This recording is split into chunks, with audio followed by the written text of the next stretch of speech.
First, I have some good news.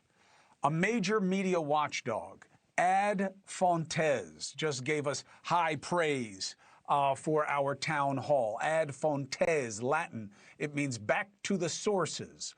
They compared our town hall to CNN's AOC and Bernie, socialist square dance, a Biden town hall and a Trump town hall.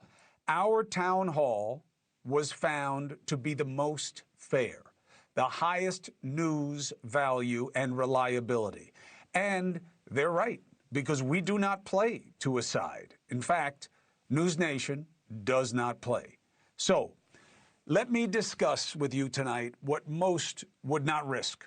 Most are just peddling rage bait because it works. I trust you as independent critical thinkers, and I know that you want to see the reason for what is happening all around us. So we start with a question. What do you think the biggest danger is to us? Domestic terror, China, Russia, terrorism? No. There's something driving those manufacturing division in our country. It drives what some are forcing in this administration, the shutdown, social media. It's what fueled 9/11 and our recent political violence. And the most frightening aspect is how fine so many seem in participating in this poison. I'm talking about fundamentalism, extreme thought replacing reason, okay?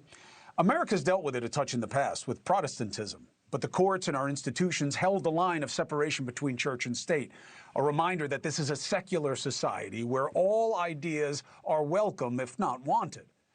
But what's happening now goes far beyond the reach of Christianity or any one religion. In fact, once you see it, you'll see it everywhere. Fundamentalism, a cancer that demands that certain things not only must be believed, but dissent is not only wrong, it is dangerous. Online, you see the recoil at anything except what is already believed. People don't disagree. They're unhinged. They rage at any difference. The shutdown. Why do you think they're waiting to see how the pain drives outrage? They want this problem. It is more useful to them than any kind of solution. We're seeing a perverse paradox where extreme ideas crowd out what are the real fundamentals of our society. Tolerance, dissent through debate, the marketplace of ideas, live and let live, democracy, voters deciding. All of these are enemies to fundamentalism, and that is why you are being discouraged from believing in any of them. Instead, what are you told? Believe in extreme ideas, down with capitalism.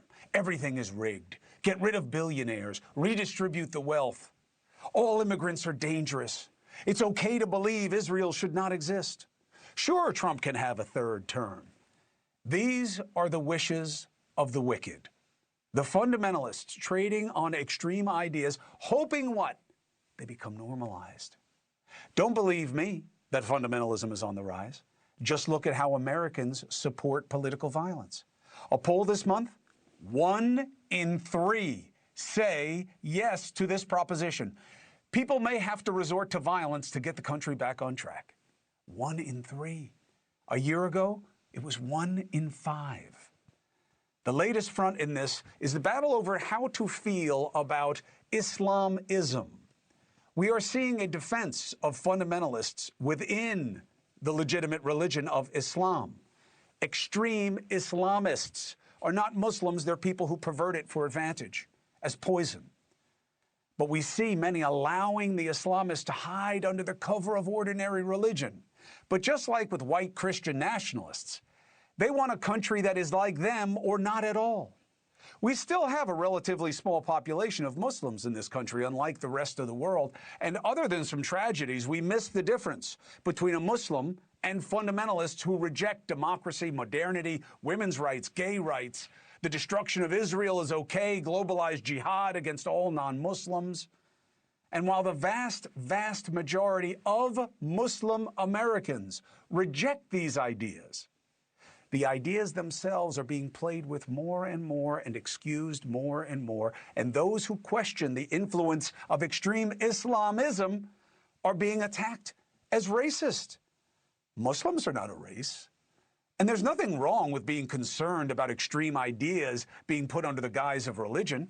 No one shouts when you call out a Christian nationalist, right? What's the difference when you call out someone hiding behind Islam, who's a fundamentalist that wants to change our society to be in their image? In America today, one poll found 39% of Muslim Americans support Sharia law in the United States. 39% say Hamas did not commit murder and rape in Israel on October 7th. 43% say Israel does not have a right to exist as a Jewish homeland. Now, before you become part of the problem and say, I knew it was those Muslims, it's not Muslims. I'm talking about extreme Islamists. They are posers within that faith. I see the same with Christianity. Did you know that 1 in 3 Americans are adherents or sympathizers with Christian nationalism? They also believe that U.S. laws should be based on their religion's values. Extremism is its own religion. The main rule is violence. The most recent acts of political violence in this country have been committed by our citizens because of their extreme political views. And yes, on both sides, because extremism is agnostic of right and left. What they want to confuse is what we know to be right and wrong. Tyler Robinson hated Charlie Kirk. Why? His beliefs. Vance Bolter killed Representative Hortman. Why? Because of her beliefs. Just last night, an Alabama man was arrested for making multiple credible threats against synagogues. Why? Because of his political beliefs. All white guys, those aren't jihadis. Yeah, he's got a beard, so what? When police arrested him, they found a suitcase filled with ammo, body armor, and multiple guns, and they believe he was planning on taking his own life in an attack against Jews. That is fundamentalism. Do you think it's a coincidence that the extremism of Islamism has been coupled with communism in our politics? Extreme ideas find each other. Do you think it's a coincidence that those pushing to take down capitalism happen to be overwhelmingly in defense of Hamas? The problem is not identifying the extreme. The problem is conforming to it, excusing it, mitigating it, pretending it is normal, that it's sane washing, as we see happening more and more in our politics, as more and more extreme ideas are being defended. That's what I see in the DOJ just placing 2 federal prosecutors on suspension. You know why? Did you hear about this? So they're going after Taylor Toronto, okay? A man who was pardoned by Trump for participating in the January 6th riots. He's a bad guy who later live-streamed himself making threats against Obama. In their sentencing memo, they referred to January 6th as a riot carried out by a mob. That's what it was. There was a group of people acting on extreme ideas. It wasn't the FBI. They weren't coaxed. It wasn't faked.